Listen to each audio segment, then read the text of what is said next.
Hello my dear lovely students, আমি আশা করি তোমরা সবাই ভালো আছো। তো আজকে তোমাদেরকে আমি নতুন একটি টপিক শেখাবো এবং এই টপিকটি ক্লাস 8 থেকে 12 পর্যন্ত সবথেকে গুরুত্বপূর্ণ, কারণ এখানে তোমরা ফ্রেজাল ভার্বের একটা লিস্ট দেখতে পাচ্ছ। এই ফ্রেজাল ভার্ব নিয়ে তোমরা অনেকেই বলেছো স্যার একটি ভিডিও করে দাও। তো এখানে ফ্রেজাল ভার্বের আমি বেশ কিছু এক্সাম্পল রেখেছি। তো এই যে ফ্রেজাল ভার্বস গুলো অ্যাকচুয়ালি কোন গ্রামার থেকে আমরা এটা পাই, এক্স্যাক্টলি এটা একটা প্রেপোজিশনের পার্ট। কিসের পার্ট?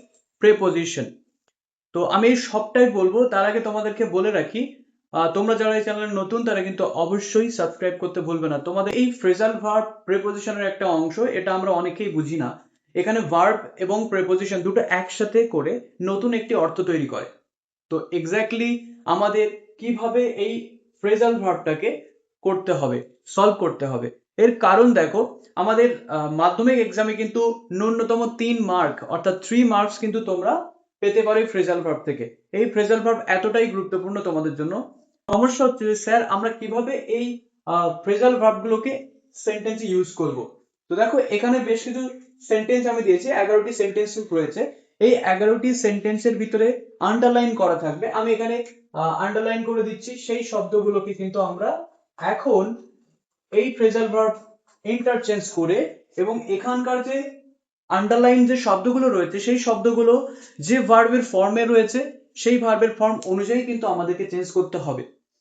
যে টেন্সে থাকবে সেই টেন্সে চেঞ্জ করতে হবে। অর্থাৎ এটা শিখতে গেলে তোমাদের টেন্স জানা লাগবে। টেন্সের ভিডিও আমি দিয়ে দিয়েছি, ডেসক্রিপশন বক্সে তার লিংক রয়েছে, এবং সেন্টেন্স স্ট্রাকচার ভালো করে ফলো করতে হবে।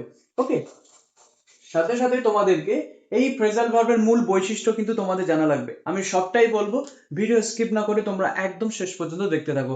আমি কথা দিচ্ছি, এই ভিডিওর শেষ পর্যন্ত তোমরা যদি দেখো তাহলে কিন্তু ফ্রেজাল ভার্বের কোনো ডাউট তোমাদের থাকবে না। ওকে, দেখো নেক্সট 3 এটা কম্পেনসেটেড থাকবে। Resembles, remember, read, started, left, rejecting, recovered, surrender. এই যে শব্দগুলোতে আমি আন্ডারলাইন করেছি, এই শব্দগুলো আমাদের এখানকার যে ফ্রেজাল ভার্ব রয়েছে সেই ফ্রেজাল ভার্ব গুলো দিয়ে আমরা চেঞ্জ করব।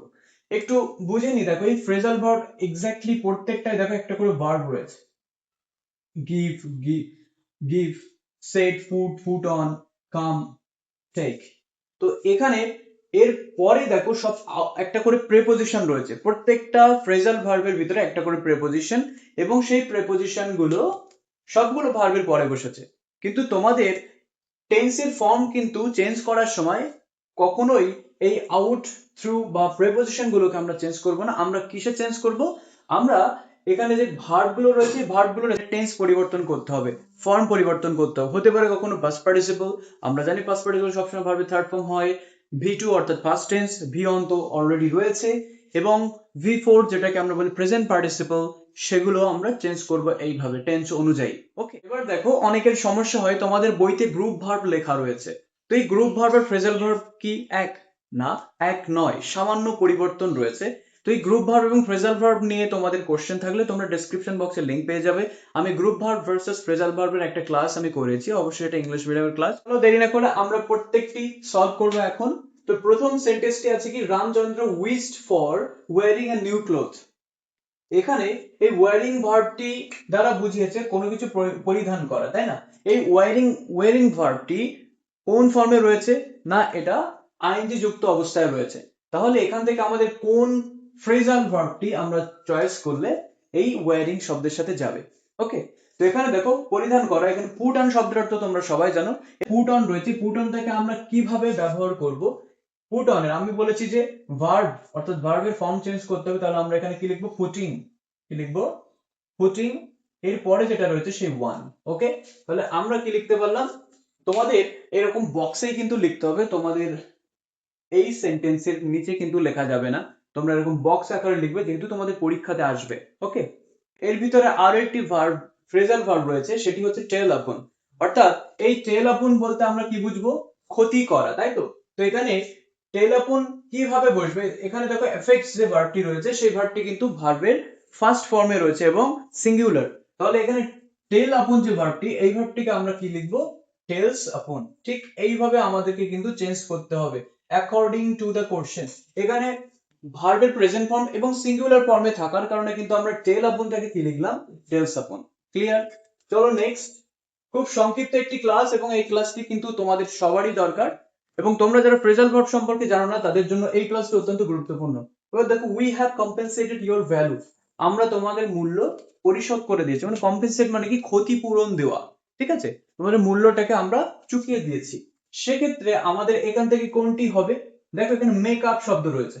মেক আপ মানে যে অংশ ক্ষতি হয়েছে সেই অংশটাকে আবার পূর্ণ করে দেওয়া।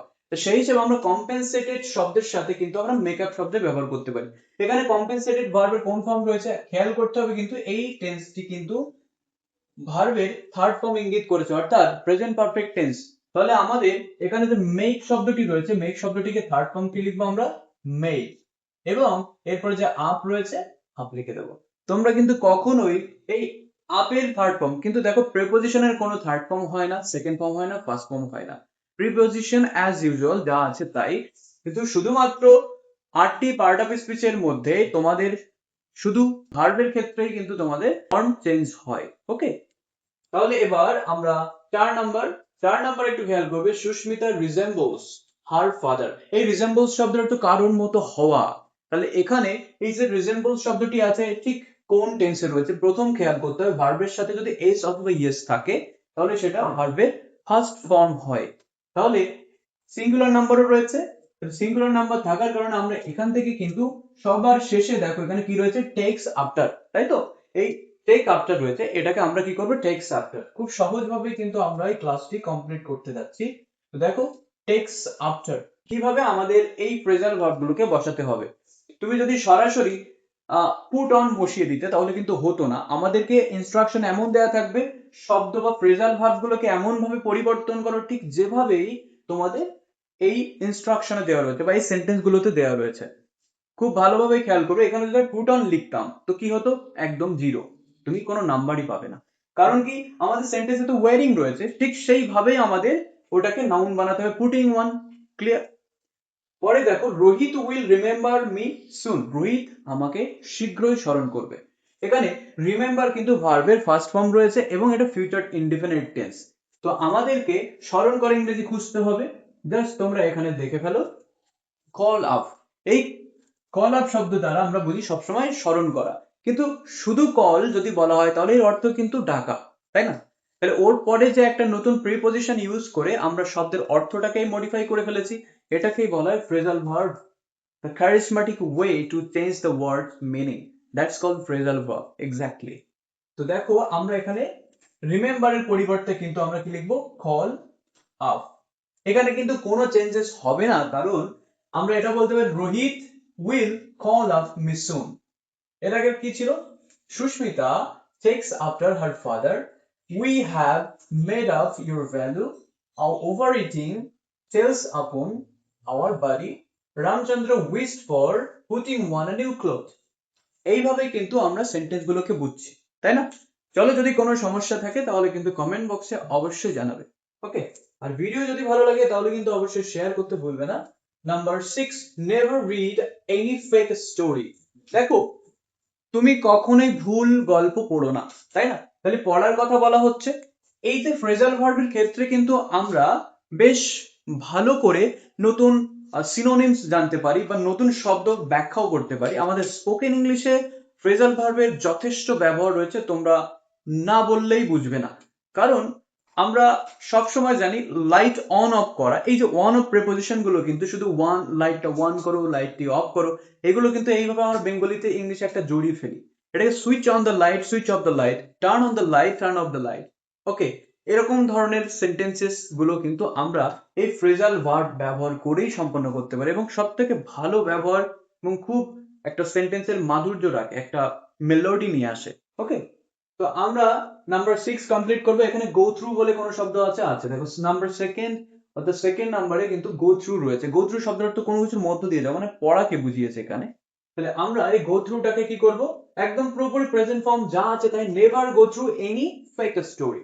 খুব সহজভাবে কিন্তু আমরা সেন্টেন্স গুলো এই ফ্রেজাল ভার্ব দিয়ে চেঞ্জ করে দিচ্ছি। চলো আমরা বাকিগুলো শেষ করে নিই। খুব নিখুঁত ভাবে কিন্তু আমরা এই ক্লাসটি শেষ করব। তো দেখো, এখানে আমরা নাম্বার 6 কমপ্লিট করে ফেলেছি, এবার আমরা নাম্বার 7 কমপ্লিট করব। তো they started their journey to Goa, এখানে তারা তাদের জার্নি শুরু করেছিল গোয়াতে। তো এখানে আমরা তেমন একটি ফ্রেজাল ভার্ব খুঁজে বের করব, সেটি কি? দেখো এখানে কি রয়েছে, সেট আউট। অর্থাৎ এই সেট আউট শব্দের, সেট শব্দের অর্থ কিন্তু স্থাপন করা বোঝায় বা কোনো কিছু ঠিক জায়গায় বসানো, এটাকে আমরা সেট বলতে জানি বা স্থাপন করা। তো সেক্ষেত্রে সেট আউট যখন এটা ব্যবহার করব তখন এটার অর্থ কিন্তু কোনো যাত্রা শুরু করার ক্ষেত্রে ব্যবহার করা হয়। তাহলে তাদের যাত্রা শুরু করেছিল বা ভ্রমণ শুরু করেছিল গোয়াতে, এটাকে আমরা ইংরেজিতে বলতে পারি দে সেট আউট। ওকে, দেখো এখানে সেট সেট সেট তোমরা সবাই জানো, set present form, set second form, আবার set third form, V1 V2 V3, এই তিনটা ফর্মে কিন্তু সেম। তাই আমরা এখানে কি লিখতে পারি, স্টার্টেড এর পরিবর্তে আমরা কিন্তু সেট আউট এই ফ্রেজাল ভার্বটি ব্যবহার করব। ক্লিয়ার? চলো next, number 8, Sulata has left her practice due to favour. Sulata তার প্র্যাকটিস যেটা ছিল সেটা লেফট মানে কি বন্ধ করে দিয়েছিল, ছেড়ে দিয়েছিল, তাই না? কিসের কারণে ছেড়ে দিয়েছিল? না, ডিউ টু হার ফেভার, তার জ্বরের কারণে। তাহলে এখানে কোনো কিছু ছেড়ে দেওয়াকে আমরা ইংরেজিতে সবাই জানি গিভ আপ বলা হয়। এখন এই গিভ আপ শব্দটি এখানে কিভাবে বসাবো, কোন টেন্সে ব্যবহার করব? এর আগে কি রয়েছে, হ্যাজ অথবা হ্যাভ, অর্থাৎ হ্যাভ হ্যাজ যদি থাকে সেটাকে আমরা প্রেজেন্ট পারফেক্ট টেন্স বলতে পারি। প্রেজেন্ট পারফেক্ট টেন্সের যে ভার্ব রয়েছে তাহলে সেই ভার্ব কিন্তু থার্ড ফর্মে লিখতে হবে। অর্থাৎ লেফট থাকার কারণে আমরা গিভটাকে কি করব, গিভেন আপ। কি লিখবো সবাই, গিভেন আপ। আশা করি তোমরা বুঝতে পারছো এবং ক্লাসটি এনজয় করছো। এখানে নাম্বার 9 খেয়াল করে এবার, I am rejecting your strategy in this path বা ইন দ্য পাথ, এই পথে স্ট্র্যাটেজি যেটা রয়েছে, কৌশলটা রয়েছে, সেই কৌশলটাকে কিন্তু রিজেক্ট করে দিচ্ছে। এই রিজেক্ট করা মানে বাদ দিয়ে দেওয়া, ফেলে রাখা। ওকে, তো এই মুহূর্তে যেটা রয়েছে পুট আপ, দেখো পুট আপ রয়েছে, এই পুট আপটাকে কিন্তু কোনো কাজ ফেলে রাখা, কোনো কাজ বাদ দিয়ে দেওয়া কিছু সময়ের জন্য বা কিছু দিনের জন্য আপাতত স্থগিত করে দেওয়া, সেটা হচ্ছে রিজেক্ট বলা যেতে পারে। তো রিজেক্টিং যেহেতু আইএনজি যোগ করা রয়েছে তাহলে আমরা এখানে কি লিখতে পারি, পুটিং অফ। কি করব আমরা, পুটিং অফ। ক্লিয়ার? আমি আশা করি তোমরা বুঝতে পারছো এবং বেশ কিছু ইম্পর্টেন্ট এই ফ্রেজাল ভার্বস গুলো তোমাদের কাজে লাগবে, তোমরা নোটস করে নেবে। আর 10 এ চলে এসো এবার, Rose had recovered her issue of health. অর্থাৎ রিকভার শব্দের অর্থ কি এখানে, রিকভার শব্দের অর্থ হচ্ছে আরোগ্য লাভ করা বোঝাচ্ছে। তোমরা এখানে কাম রাউন্ড বলে একটা শব্দ দেখতে পাচ্ছ বা একটা ফ্রেজাল ভার্ব দেখতে পাচ্ছ, এই কাম রাউন্ড, এই কাম রাউন্ডটি কিন্তু আমরা এই রিকভার্ড এর পরিবর্তে বসাবো। এবং রিকভার্ড কোন ফর্মে রয়েছে, ভার্বের থার্ড ফর্মে রয়েছে। ভার্বের থার্ড ফর্মে থাকার কারণে কিন্তু আমরা এখানে সেই কাম রাউন্ডই লিখবো। এখন প্রশ্ন হচ্ছে, স্যার তুমি তো সেই কাম রাউন্ডে লিখলে, তাহলে এটা ভার্বের থার্ড ফর্ম কি করে হলো? Keep eat your mind that তোমরা যখন ভার্বের ফর্ম পড়েছিল প্রেজেন্ট ফর্ম, এটাকে যখন ফার্স্ট ফর্মে লিখেছিলাম তখন সেটা কি হলো, মানে V2 সেটা হচ্ছে খেম, এবং ভার্বের থার্ড ফর্ম যেটা রয়েছে ফার্স্ট পার্টিসিপল, সেটাতে কি কিন্তু আমরা খাম খেম খাম, অর্থাৎ সেই খামই কিন্তু লিখতে হবে সেম দেখতে। কিন্তু এর আগে অবশ্যই কি থাকবে, হ্যাভ হ্যাজ হ্যাড। ওকে, কিন্তু এই কামের আগে কিন্তু কোনো হ্যাভ হ্যাজ হ্যাড থাকবে না। ওকে, তাহলে আমরা খাম রাউন্ড সঠিক লিখেছি। এবং সর্বশেষ কি রয়েছে, তন্ময় রায় উইল নট সারেন্ডার হিমসেলফ, সে নিজেকে সারেন্ডার করবে না। অর্থাৎ এই সারেন্ডার শব্দের তো আমরা সবাই জানি কোনো কিছু কি করা, ছেড়ে দেওয়া, বা এমন হতে পারে সে যে প্র্যাকটিস করছিল সে প্র্যাকটিস আর করবে না, নিজেকে আত্মসমর্পণ করে দিয়েছে, এটাকে বলা হয় সারেন্ডার। তো এখানে আত্মসমর্পণ করা আমরা সবাই জানি গিভ ইন, কি করা, গিভ ইন, আত্মসমর্পণ করা। এই গিভ ইন ফ্রেজাল ভার্বটি কিন্তু আমরা এখানে বসাবো। আচ্ছা গিভ ইনই বসাবো কারণ সারেন্ডার কিন্তু এখানে V1 এ রয়েছে এবং এখানে গিভটাও V1, তাহলে আমরা কি লিখবো, গিভ ইন। ওকে, তো আমি আশা করি তোমাদের ক্লাসটি ভালো লেগেছে। যদি ভালো লাগে তাহলে কিন্তু অবশ্যই লাইক, শেয়ার এবং কমেন্ট করতে ভুলবে না। তোমাদের একটি কমেন্ট কিন্তু আমার নতুন ভিডিও করা একটা ইন্সপিরেশন জাগায়। তো তোমরা সবাই খেয়াল রাখবে এবং প্রত্যেকেই ভিডিওটি বেশি বেশি শেয়ার করবে যাতে এরকম ধরনের আরো ফ্রেজাল ভাবে ক্লাস তোমরা পেতে পারো। ওকে, চলো দেখা হচ্ছে পরের ভিডিওতে। ততক্ষণ তোমরা সবাই ভালো থাকো, সুস্থ থাকো, সদা সর্বদা পারফেক্ট লার্নার চ্যানেলের সঙ্গে যুক্ত থাকো।